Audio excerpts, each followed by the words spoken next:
नानक हुक्म बरतै खसम का।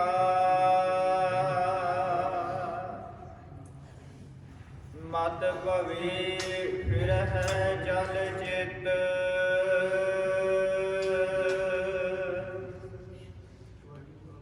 मन मुख सौ कर दोष दी। सुख के पुषह मित।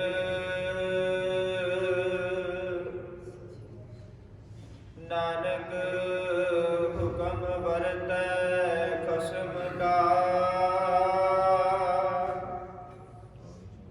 मत भवे फिरहै जल चित। मन मुख सौ कर दोष दे। सुख के पुषह मित। गुरमुख सौ कर दोष दे। सतगुर सौ लाए चित। जमन मरण का मूल कटियै। ता सुख होवे मित। भुलिया आप समझाए से। जाको नदर करे।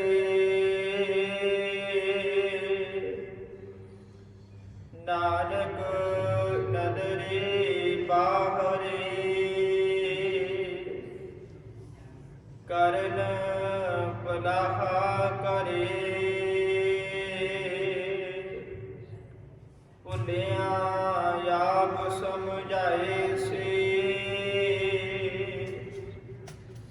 जाको नदर करे। नानक नदरे बाहरी। करन पलाह करे।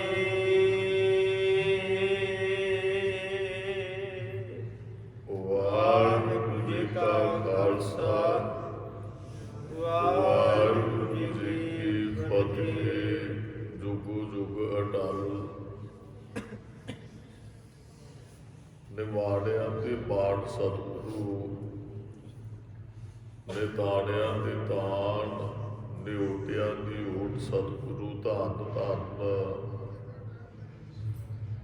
साहिब श्री गुरु ग्रंथ साहिब जी महाराज तिन्हां दी पवित्र पावन हजूरी अंदर सरबस दानी मर्द अगंबड़ी शहनशाह पिता धन गुरु गोबिंद सिंह साहिब महाराज जी के चरण छूह प्राप्त अस्थान गुरुद्वारा गुरु सर श्री जापनी साहिब जी विखे अमृत वेले के दीवाना हाजरी भर रही गुरु की साजियों निवाजी हुई साध संगत बहुत बड़े भागों वाले हो जिन्होंने अमृत वेले की संभाल करदे सतगुरां की पावन गोद च सज करके हजूरी रागी जथे पासों संपूर्ण श्री आसा जी की वार दी कीर्तन बहुत ही श्रद्धा भावना सहित सरवण कीते हैं। साध संगत जी जिथे आप जी रोजाना ही कीर्तन के अंदर हाजरी भर के लाही प्राप्त करते उत्थे चल रही लड़ीवार शब्दी विचार सरवण करने लई विशेष तौर पर दशमेश पिता जी के पावन स्थानों पर पहुँचते हो विचार चल रही है वारां की वधीक बाणी के अंदरों जिहदे पुल बंद 67 ने ਇਹ ਗੁਰੂ ਅਮਰਦਾਸ ਮਹਾਰਾਜ ਜੀ ਦੀ ਰਚਨਾ ਹੈ। 65 ਨੰਬਰ ਬੰਦ ਤੱਕ ਵਿਚਾਰ ਆਪਾਂ ਨੇ ਕੱਲ੍ਹ ਦੇ ਦੀਵਾਨਾਂ 'ਚ ਸਰਵਣ ਕੀਤੀ ਹੈ। ਅੱਜ 2 ਬੰਦਾਂ ਦੀ ਵਿਚਾਰ ਗੁਰੂ ਸਾਹਿਬ ਜੀ ਸਿਰ ਤੇ ਮਿਹਰ ਭਰਿਆ ਹੱਥ ਰੱਖ ਕੇ ਸਾਡੇ ਤੋਂ ਕਰਵਾ ਲੈਣ, ਇਸ ਆਸ ਦੇ ਨਾਲ ਗੁਰੂ ਚਰਨਾਂ 'ਚ ਹਾਜ਼ਰੀ ਲਵਾਉਂਦਿਆਂ ਕੋਈ ਰਸਨਾ ਵਿਰਵੀ ਬਾਝੀ ਨਾ ਰਹੇ। ਉਚਾਰਨ ਕਰੋ ਜੀ, ਵਾਹਿਗੁਰੂ ਜੀ ਕਾ ਖਾਲਸਾ, ਵਾਹਿਗੁਰੂ ਜੀ ਕੀ ਫਤਿਹ। ਸਤਨਾਮ ਵਾਹਿਗੁਰੂ ਸਾਹਿਬ ਜੀ। ਨਾਨਕ ਹੁਕਮ ਵਰਤੈ ਖਸਮ ਕਾ, ਮਤ ਭਵੀ ਫਿਰਹਿ ਚਲ ਚਿਤ। ਗੁਰੂ ਅਮਰਦਾਸ ਜੀ ਮਹਾਰਾਜ ਬਖਸ਼ਿਸ਼ ਕਰਦੇ ਹੈ ਵੀ ਨਾਨਕ ਹੁਕਮ ਵਰਤੈ ਖਸਮ ਕਾ, ਸਾਰੇ ਪਾਸੇ ਉਸ ਮਾਲਕ ਦਾ ਹੁਕਮ ਵਰਤ ਰਿਹਾ ਹੈ। ਗੁਰਮੁਖੋ ਆਪਾਂ ਜਪਜੀ ਸਾਹਿਬ ਦੀ ਬਾਣੀ 'ਚ ਪੜ੍ਹਦੇ ਹੈ ਵੀ ਹੁਕਮੈ ਅੰਦਰ ਸਭ ਕੋ ਬਾਹਰ ਹੁਕਮ ਨਾ ਹੋਏ। ਜੋ ਕੁਝ ਹੋ ਰਿਹਾ ਉਹਦੇ ਹੁਕਮ 'ਚ ਹੋ ਰਿਹਾ ਔਰ ਉਹ ਹੋਣਾ ਵੀ ਹੈ ਜੋ ਉਹਨੇ ਕਰਨਾ ਹੈ ਵਾਹਿਗੁਰੂ ਨੇ। ਉਹਦੇ ਹੁਕਮ ਅਨੁਸਾਰ ਹੀ ਇਹ ਸੰਸਾਰ ਚੱਲਦਾ ਹੈ। ਮਹਾਰਾਜ ਕਹਿੰਦੇ ਇਹਦੀ ਸਮਝ ਕਿਸੇ ਵਿਰਲੇ ਨੂੰ ਆਉਂਦੀ ਹੈ ਵੀ ਉਹਦਾ ਹੁਕਮ ਜਿਹੜੇ ਉਹ ਸਾਨੂੰ ਮੰਨਣਾ ਚਾਹੀਦਾ ਔਰ ਮੰਨਣਾ ਵੀ ਪੈਣਾ। ਜੇ ਆਪਾਂ ਵਿਚਾਰ ਕਰੀਏ, ਵੇਖੋ ਗੁਰਮੁਖੋ, ਸਾਨੂੰ ਉਹਦੀ ਰਜ਼ਾ 'ਚ ਆ ਜਾਣਾ ਚਾਹੀਦਾ। ਦਿਨ ਚੜ੍ਹਨਾ ਹੀ ਹੈ, ਰਾਤ ਪੈਣੀ ਹੈ, ਰਾਤ ਪੈਣੀ ਹੈ, ਅਗਲੀ ਸੁਬਹ ਹੋਣੀ ਹੈ, ਉਹ ਡੇਟਾ ਬਦਲਣੀਆਂ, ਅਗਲੀ ਸੁਬਹ ਹੋਣੀ ਹੈ। ਬਸ ਇਹੀ ਤੇ ਗੱਲ ਅਸੀਂ ਸਮਝਦੇ ਹਾਂ ਵੀ ਜੋ ਕੁਝ ਹੋ ਰਿਹਾ ਉਹਦੇ ਹੁਕਮ 'ਚ ਹੋ ਰਿਹਾ ਤੇ ਉਹਦੀ ਰਜ਼ਾ 'ਚ ਸਾਨੂੰ ਆਉਣਾ ਚਾਹੀਦਾ। ਹੁਕਮ ਹੈ ਅੰਦਰ ਸਭ ਕੋ ਬਾਹਰ ਹੁਕਮ ਨਾ ਕੋਈ, ਵੀ ਜੋ ਕੁਝ ਹੋ ਰਿਹਾ ਉਹਦੇ ਹੁਕਮ, ਜੋ ਕੁਝ ਹੋ ਗਿਆ ਇਹ ਹੋਣਾ ਹੀ ਸੀ। ਜੇ ਜੰਮਣ ਉਹਦਾ ਹੁਕਮ ਹੈ ਤੇ ਮਰਨਾ ਵੀ ਉਹਦਾ ਹੁਕਮ ਹੈ। ਜੰਮਣ ਮਰਨਾ ਹੁਕਮ ਹੈ। ਜਨਮ ਸਾਨੂੰ ਪ੍ਰਵਾਨ ਹੈ, ਮੌਤ ਪ੍ਰਵਾਨ ਨਹੀਂ ਹੈ। ਜੇ ਸੁੱਖ ਹੈ ਦੁੱਖ ਵੀ ਹੈ, ਸੁੱਖ ਸਾਨੂੰ ਪ੍ਰਵਾਨ ਹੈ, ਦੁੱਖ ਪ੍ਰਵਾਨ ਨਹੀਂ ਹੈ। ਮਿਲੇ ਹੈ, ਮਿਲਣਾ ਪ੍ਰਵਾਨ ਹੈ, ਵਿਛੜਨਾ ਪ੍ਰਵਾਨ ਨਹੀਂ ਹੈ। ਗੁਰਮੁਖ ਉਹਦੇ ਹੁਕਮ 'ਚ ਹੀ ਹੈ ਜੋ ਕੁਝ ਹੋ ਰਿਹਾ ਹੈ। ਜਿਉਂ ਤੇਰਾ ਹੁਕਮ ਤਿਵੈ ਤਿਉ ਬਣਾ, ਜਿਵੇਂ ਜਿਵੇਂ ਹੁਕਮ ਕਰਦੇ ਉਵੇਂ ਉਵੇਂ ਹੋ ਰਿਹਾ। ਗੁਰੂ ਅਰਜਨ ਸਾਹਿਬ ਜੀ ਨੇ ਬੜੇ ਪਿਆਰੇ ਬੋਲ ਕੇ, ਜੋ ਹੋਆ ਹੋਵਤ ਸੋ ਜਾਣੈ, ਜੋ ਹੋ ਗਿਆ ਉਹ ਹੋਣਾ ਹੀ ਸੀ।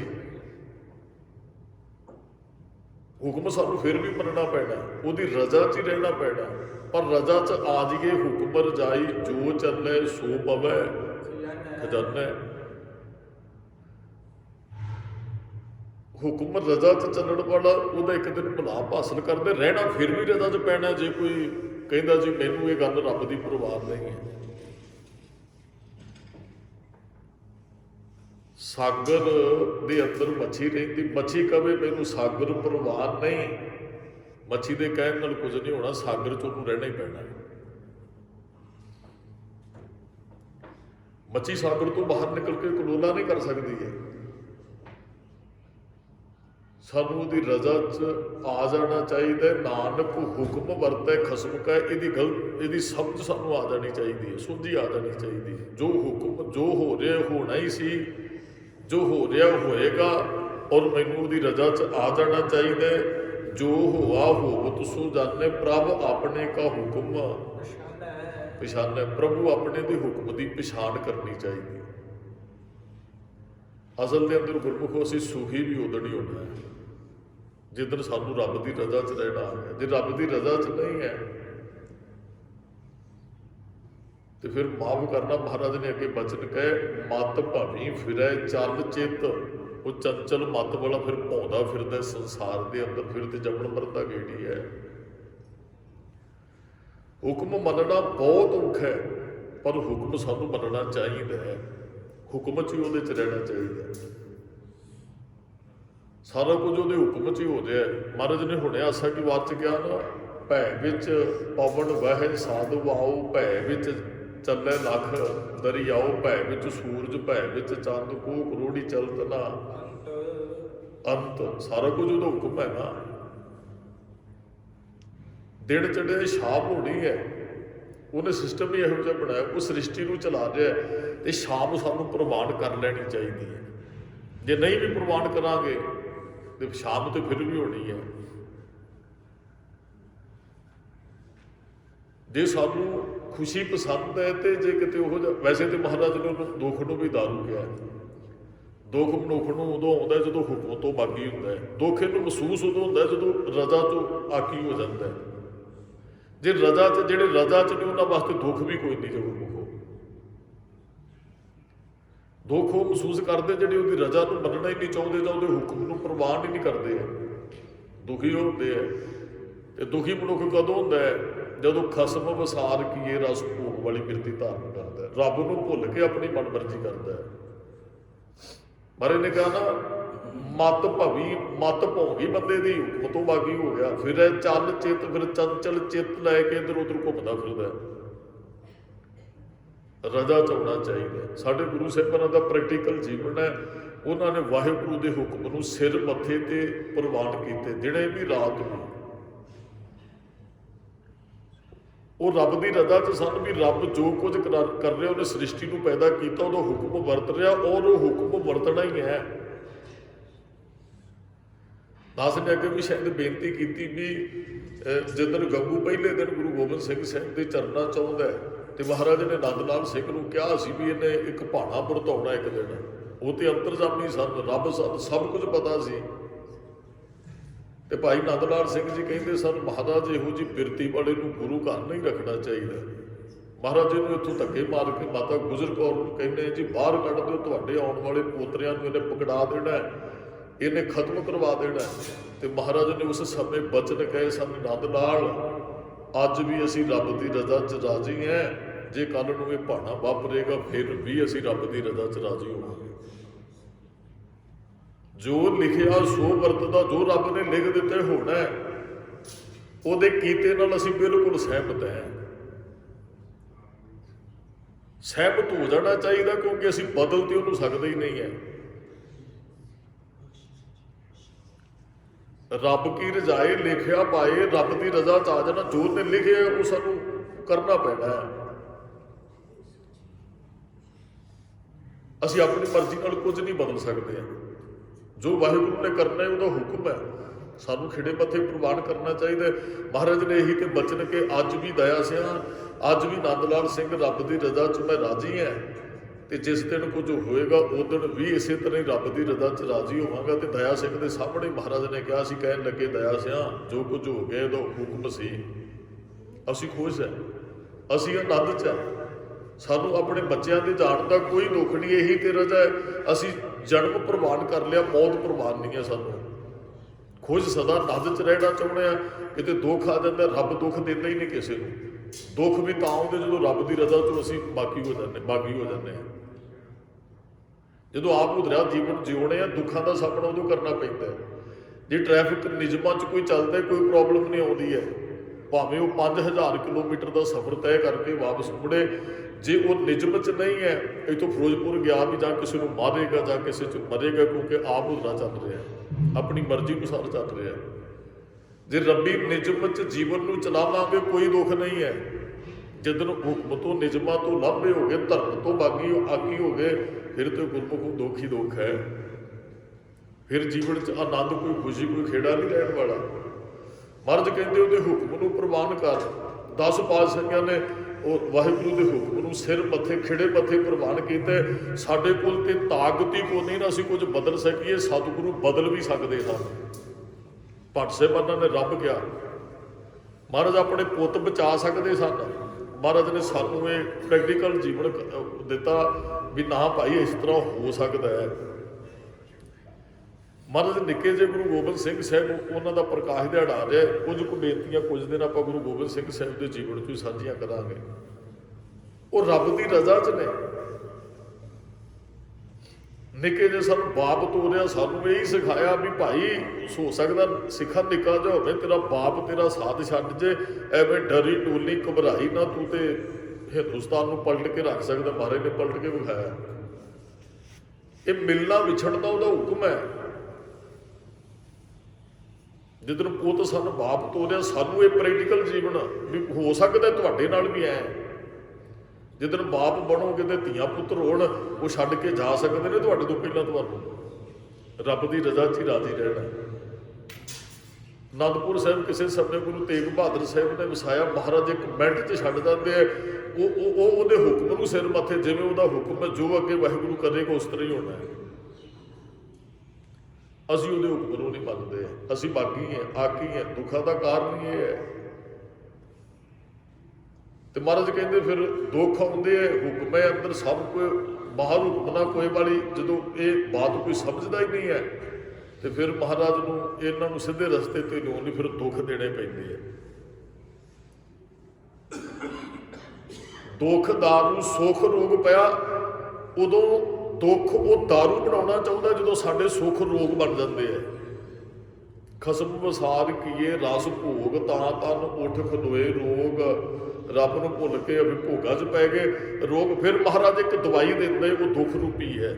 ਜੇ ਕੋਈ ਸਮਝੇ ਕਈ ਵਾਰੀ ਸਾਰੀ ਜ਼ਿੰਦਗੀ ਮਨੁੱਖ ਸਮਝਦਾ ਨਹੀਂ ਤੇ ਬਹੁਤ ਤੁਹਾਨੂੰ ਮਿਲ ਵੀ ਜਾਣਗੇ ਜਿਨ੍ਹਾਂ ਦੇ ਜੀਵਨ 'ਚ ਦੁੱਖ ਆਇਆ, ਉਹ ਦਾਰੂ ਬਣ ਗਿਆ, ਉਹ ਸਦਾ ਵਾਸਤੇ ਰੱਬ ਨਾਲ ਜੁੜ ਗਏ ਜੀ। ਮਹਾਰਾਜ ਇੱਥੇ ਬਚਨ ਕਰਦੇ, ਨਾਨਕ ਹੁਕਮ ਵਰਤੈ ਖਸਮ ਕਾ। ਭਾਈ ਸਾਰੇ ਪਾਸੇ ਉਸ ਮਾਲਕ ਦਾ ਹੁਕਮ ਵਰਤ ਰਿਹਾ। ਮਤ ਭਾਵੀ ਫਿਰੈ ਚਲ ਚਿੱਤ। ਜਿਹੜੇ ਚੰਚਲ ਚਿੱਤ ਵਾਲੇ ਨੇ ਉਹ ਮਤ ਭੌਂਗੀ, ਉਹਨਾਂ ਦੀ ਮਤ ਭਵੀ ਦਾ ਅਰਥ ਹੈ ਮਤ ਮਾਰੀ ਗਈ ਹੈ। ਜਿਹੜੇ ਰੱਬ ਦੇ ਹੁਕਮ ਤੋਂ ਬਾਗੀ ਹੋ ਗਏ, ਜਿਹੜੇ ਆਪ ਉਤਰਾ ਜੀਵਨ ਜਿਉਣਾ ਚਾਹੁੰਦੇ, ਜਿਹੜੇ ਸੋਚੀ ਬੈਠੇ ਨੇ ਮੈਂ ਐਂ ਕਰ ਦਿਆਂਗਾ ਜੀ, ਮੈਂ ਫਲਾਣਾ ਕੁਝ ਕਰ ਦਿਆਂਗਾ, ਮੇਰੇ ਹੱਥ ਹੈ। ਮਹਾਰਾਜ ਕਹਿੰਦੇ ਉਹਨਾਂ ਦੀ ਮਤ ਭੌਂਗੀ ਹੈ। ਉਹਦੇ ਹੁਕਮ 'ਚ ਆ ਜਾਣਾ ਚਾਹੀਦਾ ਹੈ। ਮਨ ਮੁਖ ਸੋ ਕਰ ਦੋਸਤੀ। ਮਹਾਰਾਜ ਕਹਿੰਦੇ ਉਹਨਾਂ ਦੀ ਦੋਸਤੀ ਮਨਮੁਖਾਂ ਦੇ ਨਾਲ ਹੈ। ਅਸਲ ਦੇ ਅੰਦਰ ਨਾ ਮਨੁੱਖ ਜਿਹੋ ਜਿਹਾ ਹੈ ਨਾ, ਉਹੋ ਜਿਹੇ ਉਹ ਮਿੱਤਰ ਭਾਲੇਗਾ, ਔਰ ਉਹਦੇ ਮਿੱਤਰ ਉਹੋ ਜਿਹੇ ਹੁੰਦੇ ਆ। ਦਾਸ ਨੇ ਅੱਗੇ ਵੀ ਕਈ ਵਾਰੀ ਬੇਨਤੀ ਕੀਤੀ, ਕੋਈ ਬੰਦਾ ਕਿਹੋ ਜਿਹਾ ਹੈ ਜੇ ਉਹਦਾ ਪਤਾ ਕਰਨਾ ਤੇ ਉਹਦੇ ਮਿੱਤਰਾਂ ਨੂੰ ਮਿਲਿਆ ਜਾਵੇ ਵੀ ਉਹਦੇ ਮਿੱਤਰ ਕਿਹੋ ਜਿਹੇ ਨੇ। ਬੰਦੇ ਦੇ ਅੰਦਰ ਦਾ ਪਤਾ ਲੱਗ ਜਾਂਦਾ ਕਿਹੋ ਜਿਹਾ ਹੋਇਆ। ਜੇ ਤੁਸੀਂ ਧਾਰਮਿਕ ਹੋ ਤੇ ਤੁਸੀਂ ਆਪਣੇ ਵਰਗੇ ਮਿੱਤਰ ਲੱਭਣੇ। ਕੋਈ ਗੁਰੂ ਦੀ ਗੱਲ ਕਰਨ ਵਾਲਾ ਮੈਨੂੰ ਮਿਲੇ, ਕੋਈ ਬਾਣੀ ਪੜ੍ਹਨ ਵਾਲਾ ਸਾਡੇ ਘਰੇ ਆਵੇ, ਕੋਈ ਰੱਬ ਦੇ ਘਰ ਦੀ ਗੱਲ ਕਰਨ ਵਾਲਾ ਆਵੇ।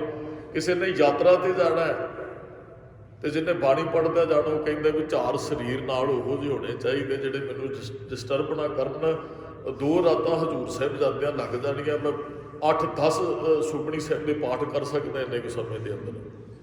ਤੇ ਮੈਂ ਉਹੋ ਜਿਹੇ ਸਰੀਰ ਨਾਲ ਲਵਾਂ ਜਿਹੜੇ 8-10 ਸੁਖਮਨੀ ਸਾਹਿਬ ਦਾ ਪਾਠ ਕਰਨ ਦੀ ਭਾਵਨਾ ਰੱਖਦੇ ਹੋਣ। ਤੇ ਮਾਫ ਕਰਨਾ ਜਿਨ੍ਹਾਂ ਨੇ ਸਿਰਫ ਮੇਲਾ ਵੇਖਣ ਜਾਣਾ, ਜਾਂ ਫਤਿਹਗੜ੍ਹ ਸਾਹਿਬ ਹੋਣਾ, ਛੋਟੇ ਸਾਹਿਬਜ਼ਾਦਿਆਂ ਦਾ ਸ਼ਹੀਦੀ ਜੋੜ ਮੇਲਾ, ਤੇ ਬਹੁਤ ਜਿਹੜੇ ਨੇ ਉੱਥੇ ਉਹ ਹੋਰ ਕੁਝ ਕਰਨ ਵੀ ਜਾਂਦੇ, ਮੋਟਰਸਾਈਕਲ ਭਜਾਉਂਦੇ ਆ, ਲਲਕਾਰੇ ਮਾਰਦੇ ਆ, ਉਹ ਸਿਰਾਂ ਤੋਂ ਟੋਪੀਆਂ ਪਾ ਕੇ। ਉਹ ਵੀਡੀਓ ਆਪ ਜੀ ਵੇਖਦੇ ਹੋ, ਨੌਜਵਾਨ ਜਿਹੜੇ ਗੁਰਸਿੱਖ ਉਹਨਾਂ ਦੀਆਂ ਟੋਪੀਆਂ ਉਤਾਰ ਰਹੇ ਨੇ। ਤੁਸੀਂ ਆਏ ਕਿੱਥੇ ਹੋ? ਜਿਹੋ ਜਿਹੀ ਬਿਰਤੀ ਉਹੋ ਜਿਹੇ ਮਿੱਤਰ। ਮਹਾਰਾਜ ਕਹਿੰਦੇ ਇੱਥੇ ਮਨਮੁਖ ਦੇ ਨਾਲ ਮਿੱਤਰਤਾ ਹੈ। ਮਨਮੁਖ 100 ਕਰ ਦੋਸਤੀ। ਮਨਮੁਖਾਂ ਦੇ ਨਾਲ ਮਨੁੱਖ ਦੋਸਤੀ ਪਾਉਂਦਾ। ਜਿਹੜਾ ਮਨਮੁਖ ਹੈ ਉਹਨੂੰ ਮਨਮੁਖ ਚੰਗਾ ਲੱਗੇਗਾ। ਭਗਤਾਂ ਤੈ ਸੰਸਾਰੀਆਂ ਜੋੜ ਕਦੇ ਨਾ ਆਇਆ। ਉਹਨਾਂ ਦਾ ਜੋੜ ਕਦੇ ਨਹੀਂ ਬੈਠਦਾ। ਕਿਸੇ ਨੇ ਘਰੇ ਧਾਰਮਿਕ ਵਿਆਹ ਰੱਖਣਾ, ਉਹ ਧਾਰਮਿਕ ਬੰਦਿਆਂ ਨੂੰ ਸੱਦੇਗਾ, ਭਾਈ ਮੈਂ ਮਰਿਆਦਾ ਨਿਭਾਉਣੀ ਹੈ ਤੇ ਮੇਰੇ ਘਰੇ ਉਹੋ ਜਿਹੇ ਆਉਣੇ ਚਾਹੀਦੇ ਬਾਣੀ ਪੜ੍ਹਨ ਵਾਲੇ, ਜਿਹੜੇ 2 ਘੰਟੇ ਚੌਂਕੜੀ ਮਾਰ ਕੇ ਕੀਰਤਨ ਸੁਣ ਸਕਣ, ਜਿਹੜੇ ਕਥਾ 'ਚ ਹਾਜ਼ਰੀ ਭਰ ਸਕਣ, ਜਿਹੜੇ ਬਾਣੀ ਸੁਣਨ, ਜਿਹਨਾਂ ਨੂੰ ਕੀਰਤਨ ਚੰਗਾ ਲੱਗੇ, ਕਥਾ ਚੰਗੀ ਲੱਗੇ। ਤੇ ਜਿਹਨੇ ਹੋਰ ਕੁਝ ਕਰਨਾ, ਉਹ ਕਹਿੰਦੇ ਜਦੋਂ ਬਾਬਾ ਜੀ ਨੂੰ ਰਹਿਣ ਦੀ ਐਗਤੀ ਆਪਾਂ ਉਹਨਾਂ ਤੋਂ ਕੀ ਕਰਾਉਣਾ ਹੋ, ਕਿਉਂਕਿ ਹੁਣ ਉੱਥੇ ਹੋਰ ਕੁਝ ਹੋਣਾ।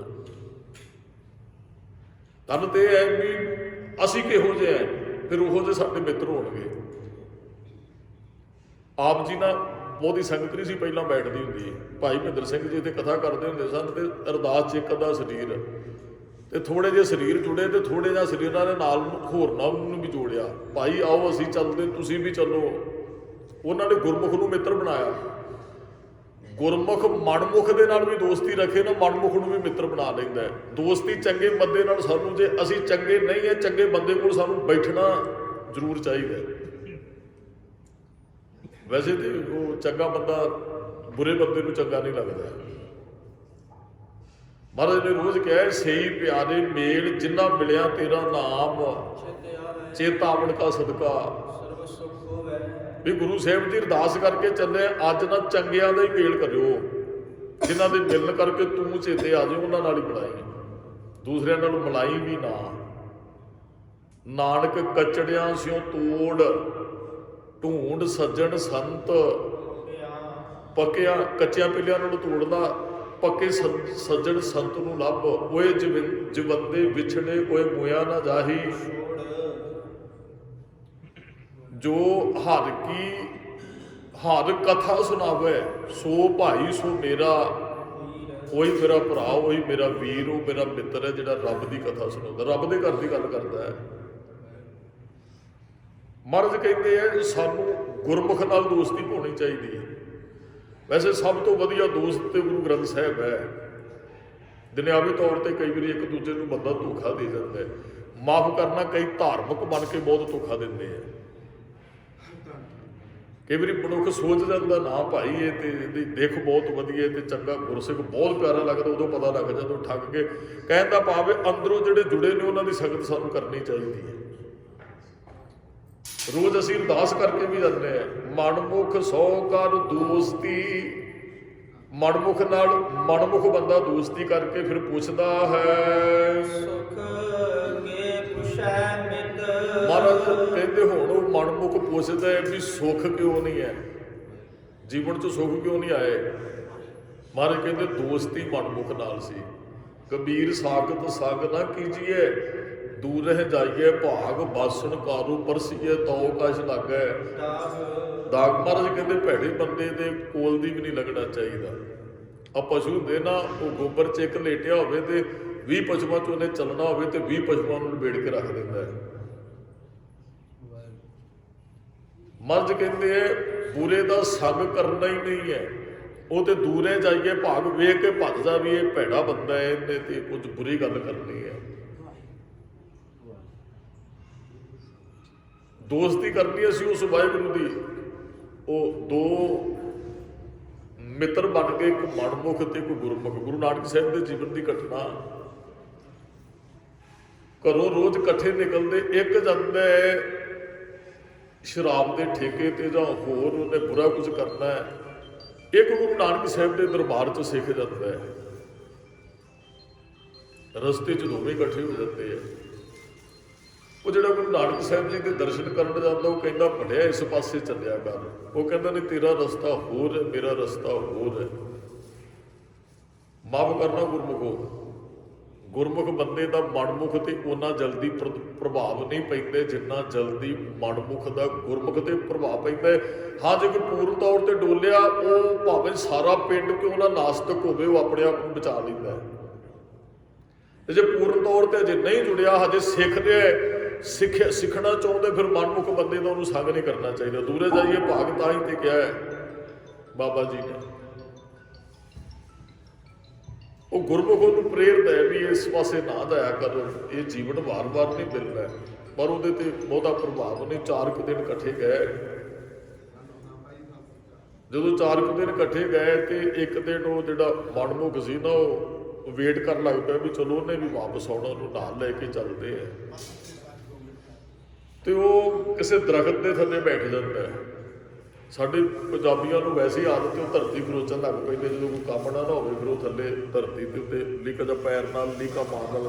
ਉਹਨੂੰ ਇੱਕ ਘੜਾ ਲੱਭਿਆ ਜੀ ਉੱਥੋਂ, ਉਹ ਕਿਤੇ ਥੱਲੇ ਉਹਦੇ ਹੱਥ 'ਚ ਸੋਟੀ ਸੀ ਤੇ ਉਹ ਖੁਰਚਣ ਲੱਗ ਪਿਆ। ਉੱਥੇ ਕਿਤੇ ਘੜਾ, 2 ਮੋਹਰਾਂ ਉੱਤੇ ਸਾਬਤ ਪਈਆਂ ਨੇ, ਥੱਲੇ ਸਾਰੀ ਸੁਆਹ। ਚਲੋ ਜੀ, ਉਹਨੇ ਉਹ ਘੜਾ ਪੁੱਟਿਆ, ਉਹਨੇ ਸੁਆਹ ਤੇ ਸੁੱਟ ਦਿੱਤੀ। 2 ਮੋਹਰਾਂ ਨੇ ਆਪਣੀ ਜੇਬ 'ਚ ਪਾਈਆਂ ਤੇ ਹੁਣ ਵੇਟ ਕਰਦਾ, ਚਲੋ ਉਹਨੂੰ ਗੁਰਮੁਖ ਸਿੰਘ ਉਹਨੂੰ ਨਾਲ ਹੀ ਲੈ ਕੇ ਜਾਵਾਂ। ਉਹ ਜਦੋਂ ਉਹ ਗੁਰਮੁਖ ਸੱਜਣ ਆਉਂਦਾ ਨਾ, ਉਹਦੇ ਪੈਰਾਂ 'ਚ ਕੋਈ ਕੰਡਾ ਚੁੱਭ ਗਿਆ, ਦਰਦ ਨਾਲ ਘੁਰਲਾ ਲਿਆ, ਤੇ ਉਹ ਮਸਾ ਹੀ ਉੱਥੋਂ ਤੱਕ ਪਹੁੰਚਿਆ ਮਨਮੁਖ ਤੱਕ। ਉਹ ਹੱਸ ਪਿਆ, ਕਹਿਣ ਲੱਗਾ ਲੈ ਰੋਜ਼ ਸੰਗਤ ਕਰਨ ਜਾਂਦਾ, ਤੈਨੂੰ ਕੀ ਮਿਲਿਆ? ਆ ਦਰਦ, ਕੰਡਾ ਪੈਰ 'ਚ ਚੁੱਭਿਆ, ਆ ਵੇਖ ਮੈਂ ਬੁਰੇ ਪਾਸੇ ਜਾਂਦਾ, ਆ 2 ਮੋਹਰਾਂ ਅੱਜ ਮੈਨੂੰ ਮਿਲੀਆਂ, ਆ ਘੜਾ ਨਿਕਲਿਆ ਸੀ, ਬਾਕੀ ਥੱਲੇ ਤੇ ਸੁਆਹ ਹੀ ਸੀ, ਆ 2 ਮੋਹਰਾਂ ਨਿਕਲੀਆਂ, ਤੇ ਤੂੰ ਸੰਗਤ ਕਰਨ ਦਾ ਨਾ, ਤੈਨੂੰ ਦਰਦ ਮਿਲਿਆ, ਮੈਨੂੰ ਆਨੰਦ ਮਿਲਿਆ, ਮੋਹਰਾਂ ਮਿਲੀਆਂ, ਉਹ ਦੱਸ ਫਿਰ ਤੈਨੂੰ ਭਲੇ ਪਾਸੇ ਜਾਣ ਦਾ ਕੀ ਲਾਭ? ਮੈਨੂੰ ਤੇ ਬੁਰੇ ਪਾਸੇ ਗਿਆ, ਯਾਰ ਕੁਝ ਨਸ਼ਾ ਵੀ ਕਰਨਾ, ਉਹ ਵੀ ਕਰਨਾ, ਵੀ ਮੈਨੂੰ ਤੇ 2 ਮੋਹਰਾਂ। ਕਹਿੰਦਾ ਜੀ ਇਸ ਗੱਲ ਦੀ ਮੈਨੂੰ ਸਮਝ ਨਹੀਂ ਵੀ ਮੈਨੂੰ ਦਰਦ ਕਿਉਂ ਮਿਲਿਆ, ਤੈਨੂੰ ਮੋਹਰਾਂ ਕਿਉਂ ਮਿਲੀਆਂ, ਚੱਲ ਆਪਾਂ ਗੁਰੂ ਸਾਹਿਬ ਕੋਲ ਹੀ ਚੱਲਦੇ ਆ। ਲੈ ਗਿਆ ਜੀ ਉਹਨੂੰ, ਕਹਿੰਦਾ ਚਲੋ ਅੱਜ ਪੁੱਛ ਲੈਂਦੇ ਤੁਹਾਡੇ ਗੁਰੂ ਸਾਹਿਬ ਨੂੰ ਵੀ। ਉਹ ਜਦੋਂ ਗੁਰੂ ਸਾਹਿਬ ਜੀ ਦੇ ਕੋਲ ਆਇਆ ਨਾ, ਤੇ ਉਹ ਮਹਾਰਾਜ ਨੂੰ ਪੁੱਛਦਾ ਜੀ ਇਹ ਰੋਜ਼ ਬੁਰੇ ਪਾਸੇ ਜਾਂਦੇ, ਘਰੋਂ ਇਕੱਠੇ ਨਿਕਲਦੇ ਆ, ਮੈਂ ਤੇ ਆਪ ਜੀ ਦੇ ਦਰਸ਼ਨ, ਮਹਾਰਾਜ ਇਹਨੂੰ ਮੋਹਰਾ, ਮੈਨੂੰ ਦਰਦ, ਕੰਡਾ। ਤੇ ਮਹਾਰਾਜ ਹੱਸ ਪਏ, ਕਹਿਣ ਲੱਗੇ ਤੇਰੇ ਤੇ ਬਹੁਤ ਵੱਡਾ ਦੋਸ਼ ਸੀ, ਤੈਨੂੰ ਤੇ ਅੱਜ ਦੇ ਦਿਨ ਸੂਲੀ ਤੇ ਟੰਗਿਆ ਜਾਣਾ ਸੀ, ਤੇਰੇ ਬਹੁਤ ਗੁਨਾਹ ਪਾਪ, ਪਰ ਵੱਡੇ ਭਾਗ ਭੇਟੇ ਗੁਰ ਦੇਵਾ, ਕੋਟ ਪਰਾਧ ਮਿਟੇ ਹਰ ਸੇਵਾ।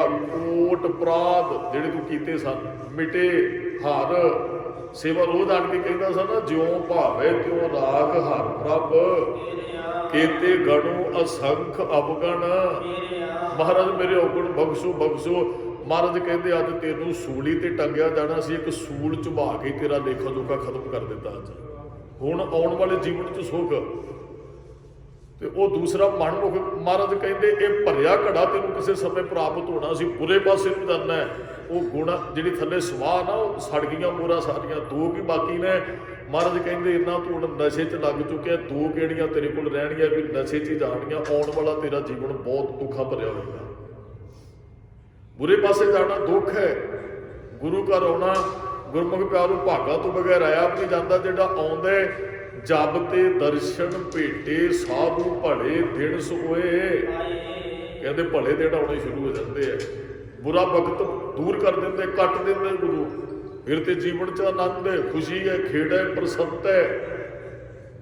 ਮਹਾਰਾਜ ਨੇ ਉੱਥੇ ਬਚਨ ਕਹਿਣ ਲੱਗੇ ਜਿਹੜੀਆਂ 2 ਤੈਨੂੰ ਮੋਹਰਾਂ ਮਿਲ ਗਈਆਂ, ਇਹ ਵੀ ਨਹੀਂ ਤੇਰੇ ਕੋਲ ਰਹਿਣਗੀਆਂ, ਉਹ ਦੂਸਰੀਆਂ ਤਾਂ ਪਹਿਲਾਂ ਸੜ ਚੁੱਕੀਆਂ। ਤੇਰੇ ਕਰਮ ਹੀ ਇਹੋ ਜਿਹੇ ਹੈ, ਹੁਣ ਤੇਰੇ ਜੀਵਨ 'ਚ ਸੁੱਖ ਕੋਈ ਨਹੀਂ ਹੈ।